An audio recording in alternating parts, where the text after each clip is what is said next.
आणि आता आपण सुरुवात करूया स्पीड न्यूजला।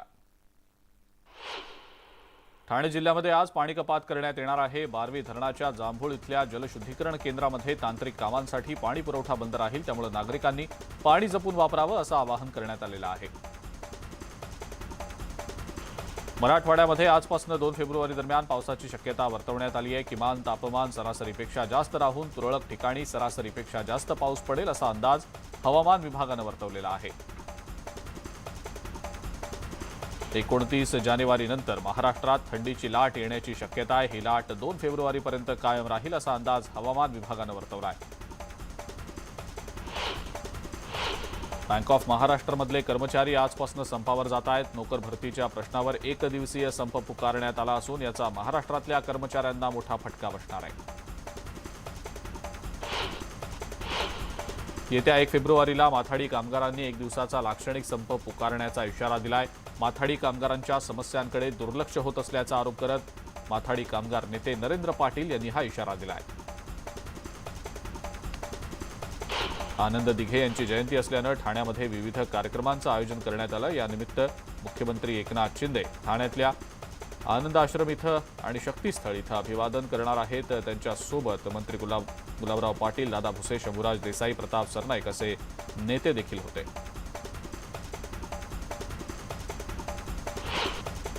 सांगलीमध्ये चितळे डेअरीच्या वतीनं आशिया खंडातील सर्वात मोठी सेक्सेल सिमेन जेनेटिक प्रयोगशाळा उभारण्यात आलेली आहे आणि याचं उद्घाटन केंद्रीय रस्ते वाहतूक आणि परिवहन मंत्री नितीन गडकरी यांच्या हस्ते आणि राष्ट्रवादी काँग्रेसचे नेते शरद पवार यांच्या अध्यक्षतेखाली होणार आहे।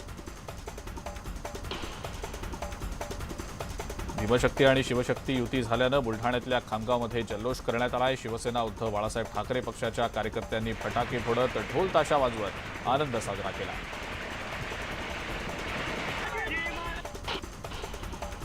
अकोला जिल्ह्यातले ठाकरे पक्षातले आमदार नितीन देशमुख यांच्या बेहिशेबी मालमत्तांचा एसीबीकडनं शोध सुरू आहे।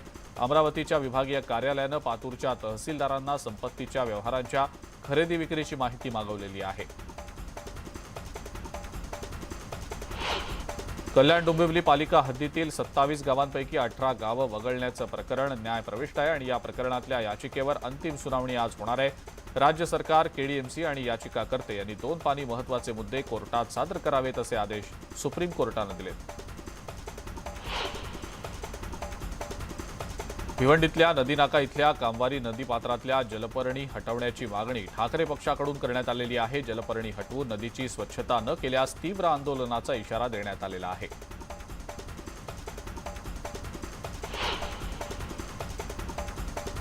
भिवंडी पालिका आयुक्त विजयकुमार म्हसाळ यांनी भिवंडीमधील फेरीवाले तसंच सरकारी आणि खासगी बँक व्यवस्थापकांची बैठक घेत पंतप्रधान स्वनिधी योजनेबाबत मार्गदर्शन केलंय। भिवंडीतल्या 6295 फेरीवाल्यांना पंतप्रधान स्वनिधी योजनेचा लाभ घेता येऊ शकेल।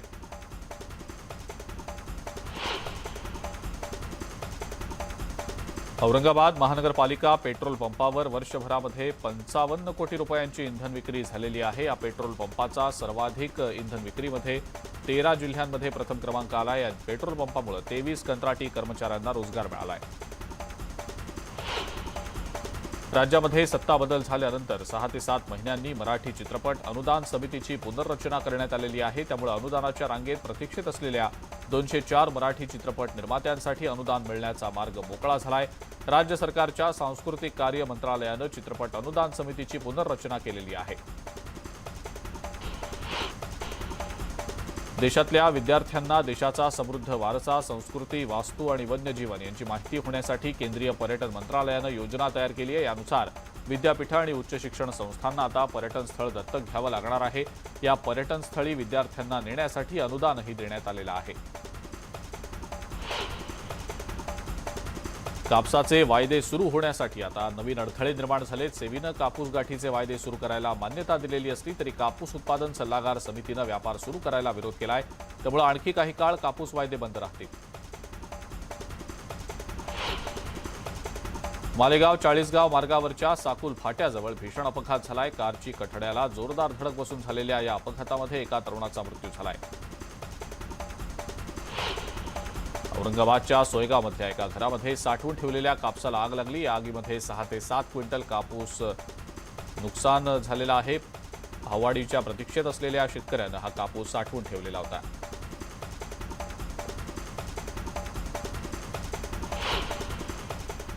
या दरम्यान एक ब्रेकिंग न्यूज आपल्यापर्यंत येते ती बघूया। भिवंडी शहरातल्या मूलचंद कंपाऊंड इथं पहाटेच्या सुमारास एक जुनी 2 मजली इमारत कोसळली असून ज्यामध्ये माजिद अन्सारी या 25 वर्षीय तरुणाचा मृत्यू झालाय। अग्निशमन दलाच्या गाड्या घटनास्थळी दाखल झाल्यात। या इमारतीच्या ढिगाऱ्याखाली आणखी कोणी अडकलंय का याचा सध्या शोध सुरू आहे। मूलचंद कंपाऊंड इथली ही इमारत आहे जी कोसळलेली आहे। 2 मजली ही इमारत होती। या इमारतीच्या ढिगाऱ्याखाली एका तरुणाचा मृत्यू झाल्याची माहिती समोर येते।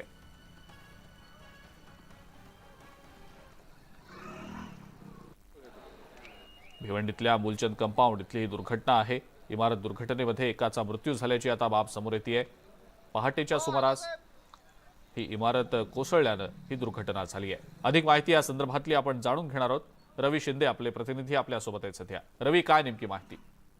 अच्छा, भिवंडी शहरातील खाडीपा रोडवरती शान हॉटेल आहे, त्या बाजूला जे मूलचंद कंपाऊंड आहे त्या ठिकाणी अतिशय जुनी अशी जी अतिशय जुनी होती बिल्डिंग ती G+2 मजली होती आणि ती पहाटेच्या सुमारास कोसळली। तर त्यामध्ये एका माजिद अन्सारी म्हणून एका 25 वर्षीय तरुणाचा मृत्यू झालेला आहे। घटनास्थळी अग्निशामक दलाच्या गाड्या पोहोचलेल्या आहे आणि अग्निशामकचे जे जवान आहेत ते अजूनही कोणी अडकलेले आहे का त्याचाही शोध घेण्यात येतोय। पोलीसही घटनास्थळी दाखल आहे। मात्र अतिशय जुन्या ज्या इमारतीचा प्रश्न पुन्हा एकदा भिवंडीमध्ये चव्हाट्यावर येताना आपल्याला पाहावयास मिळतोय। बरं रवी, धन्यवाद सविस्तर माहिती दिली त्याबद्दल।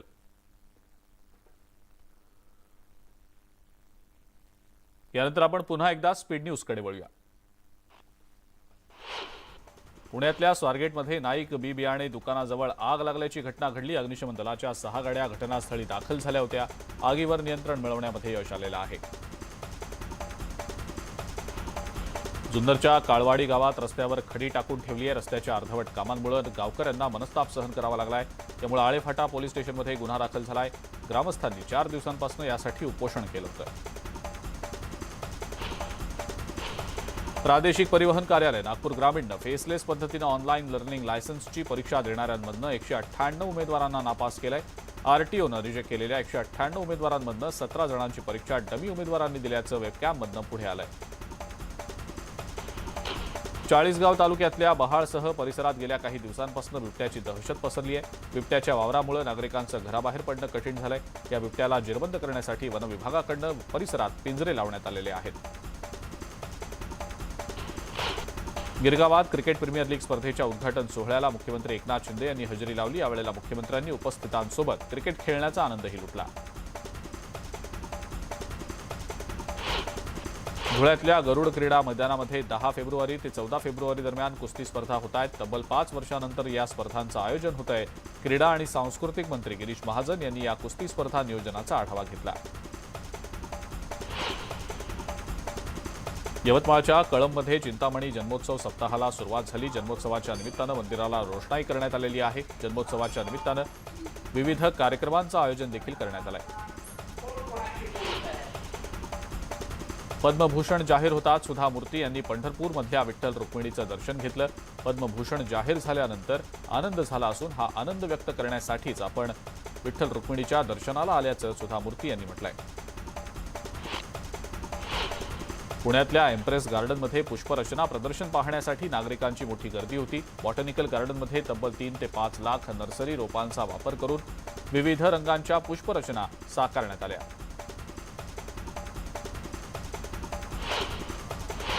जगद्गुरू संत तुकाराम महाराजांच्या जन्मस्थानी तुकोबांच्या मूर्तीला आकर्षक वेशभूषा करण्यात आली। तुकाराम महाराजांच्या जन्मदिनाच्या निमित्तानं असंख्य भाविक देहूमध्ये दाखल होत असल्याचंही पाहायला मिळालं।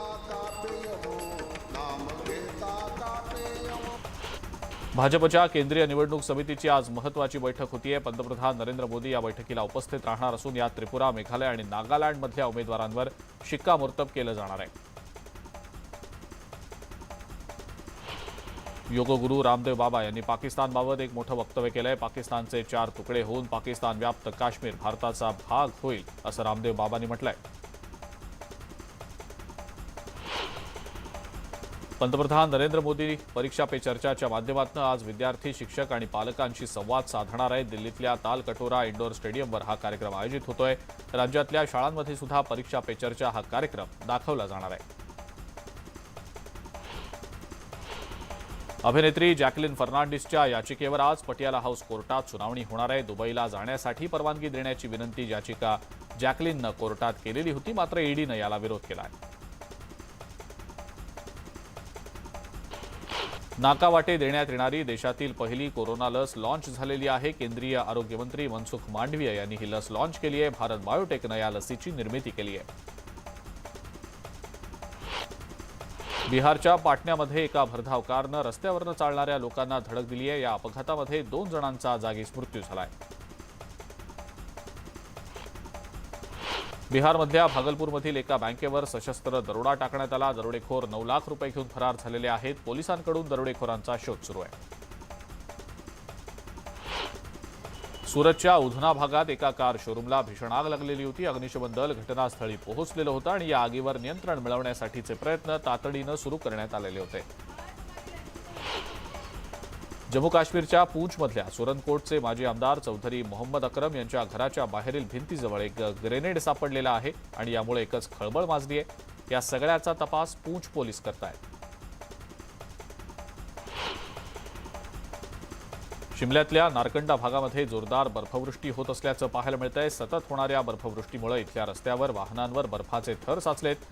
नागरिकांचं जनजीवन विस्कळीत झालंय. सॉफ्टवेअर कंपनी सॅपवर सुद्धा मंदीचा परिणाम झालेला आहे. कंपनीतनं 3000 कर्मचाऱ्यांना नारळ दिला जाणार आहे. स्वॅप ही कंपनी सॉफ्टवेअर आणि क्लाउड आधारित कम्प्युटर सेवा पुरवणारी कंपनी आहे. नायजेरियामध्ये दहशतवाद्यांचं ठिकाण समजून एका गावावर हवाई दलाकडून बॉम्ब हल्ला करण्यात आला. यावेळेला झालेल्या स्फोटात 47 नागरिकांचा मृत्यू झाला असून मृतांमध्ये अधिक जण हे शेतकरी असल्याचं समजतंय. पाकिस्तानमधल्या क्वेटा शहरामध्ये गॅस गळतीमुळे 16 जणांचा मृत्यू झालाय. क्वेटा शहरात गेल्या 7 दिवसात गॅस गळतीच्या अनेक घटना घडल्याचं पाकिस्तान पोलिसांनी सांगितलंय. ग्रीससोबतच्या तणावादरम्यान तुर्कीला फिनलँडकडून शस्त्रास्त्र खरेदी करण्यासाठी मान्यता मिळालेली आहे. नाटोचा सदस्य होण्यासाठी फिनलंडनं हा निर्णय घेतलाय. रशिया आणि युक्रेन दरम्यान गेल्या अनेक महिन्यांपासून सुरू असलेल्या युद्धामुळे रशियाची सैन्य संख्या आता कमी झालेली आहे. त्यामुळे लष्कराला बळकट करण्यासाठी पुतिन तुरुंगातल्या महिला कैद्यांना सुद्धा लष्करात सामावून घेण्याचा निर्णय घेण्याच्या विचारात असल्याचं बोललं जात आहे.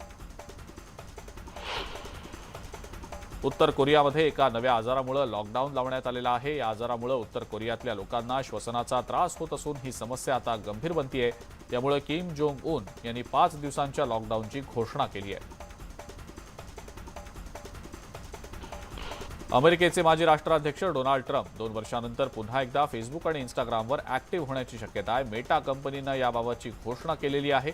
ट्रम्प यांनी पुन्हा नियमांचं जर उल्लंघन केलं तर त्यांचं अकाउंट बंद केलं जाईल असा इशारा मेटानं दिलेला आहे. इस्रायलच्या ताब्यातील वेस्ट बँकमध्ये इस्रायली सैन्यानं केलेल्या गोळीबारामध्ये अनेकांचा मृत्यू झालाय. या गोळीबारात 8 पॅलेस्टिनी आंदोलकांना आपला जीव गमवावा लागलाय. आंदोलक इस्रायल सरकारच्या विरोधात घोषणा देत असल्यानं हा गोळीबार करण्यात आला. उत्तर जपानमध्ये सुरू असणाऱ्या तुफान बर्फवृष्टीमुळे अनेक रस्ते बंद करण्यात आलेले आहेत. रस्त्यावर ठिकठिकाणी बर्फाचे जाड थर साचल्यानं अनेक वाहनं रस्त्यावरच अडकून पडली आहेत.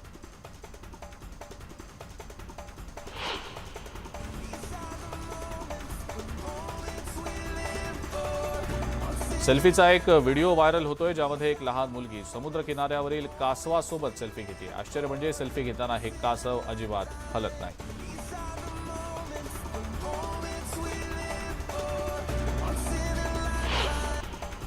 एक मुलगा आपल्या चित्रकलेमुळे सोशल मीडियावर फेमस झालेला आहे. एका फळ्यावर आधी ताजमहालाचं इंग्रजीत स्पेलिंग त्यानं लिहिलं आणि त्या स्पेलिंगवरच त्यानं ताजमहालाचं सुंदर चित्र त्यानं रेखाटलेलं आहे.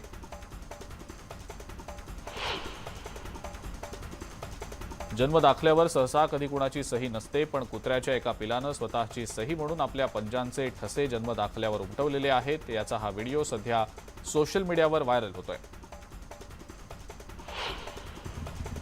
बाईक चालवताना हेल्मेट घालणं सगळ्यांसाठीच अत्यंत महत्त्वाचं आहे, मग तो माणूस असो किंवा प्राणी. असाच एक व्हिडिओ समोर आलाय ज्यामध्ये मालकासोबत कुत्र्याच्या एका पिलानं सुद्धा हेल्मेट घातल्याचं दिसतंय.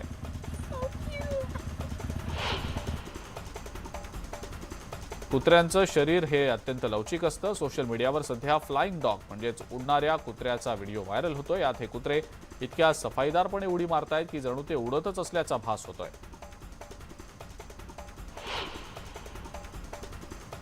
सोशल मीडियावर व्हायरल होणाऱ्या एका व्हिडिओमध्ये मुंगळ्यांनी बनवलेला ब्रिज दिसून येतोय. रस्ता पार करण्यासाठी मुंगळ्यांनी आपल्या सहकाऱ्यांसाठी हा ब्रिज बनवल्याचं दिसतंय.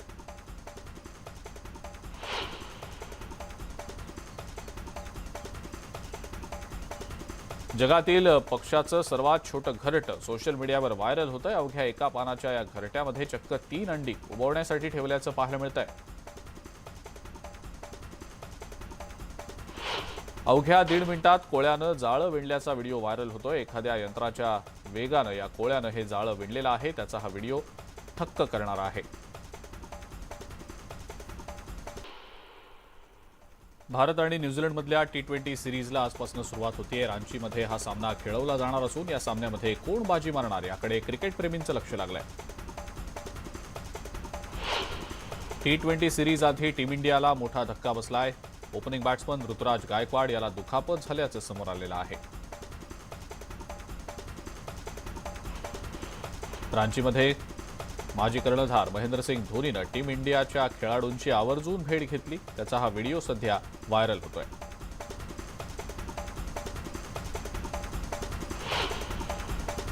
सलमान खानच्या टायगर 3 या चित्रपटात शाहरुख खान कॅमिओ करू शकतो असं खुद्द सलमान खाननं म्हटलंय. पठाण चित्रपटामध्ये सलमानच्या तोंडी असलेल्या एका डायलॉगमधनं हे सूचित होत असल्याचं प्रेक्षक सांगतायत.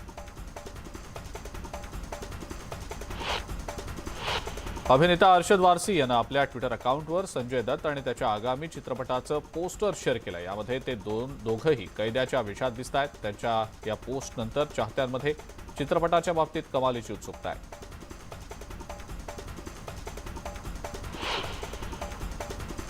अभिनेत्री राणी मुखर्जी लवकरच मिसेस चॅटर्जी वर्सेस नॉर्वे या सिनेमात दिसणार आहे. या सिनेमाचा फर्स्ट लुक प्रदर्शित करण्यात आलाय.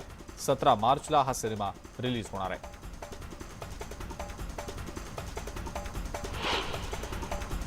आदिलशी लग्न केल्यानंतर राखी सावंत पहिल्यांदाच दर्ग्यामध्ये गेली. तिचा दर्ग्याबाहेरचा एक व्हिडिओ सध्या व्हायरल झालाय. राखीनं तिचं नाव बदलून फातिमा ठेवल्याचंही आता समोर आलेलं होतं. सोनाली कुलकर्णीच्या एका चाहत्यानं एक सुंदर असं चित्र रेखाटलेलं आहे. त्याचा व्हिडिओ सोनालीनं शेअर केलाय. तिच्या या व्हिडिओवर चाहत्यांनी कमेंट्सचा वर्षाव केलाय.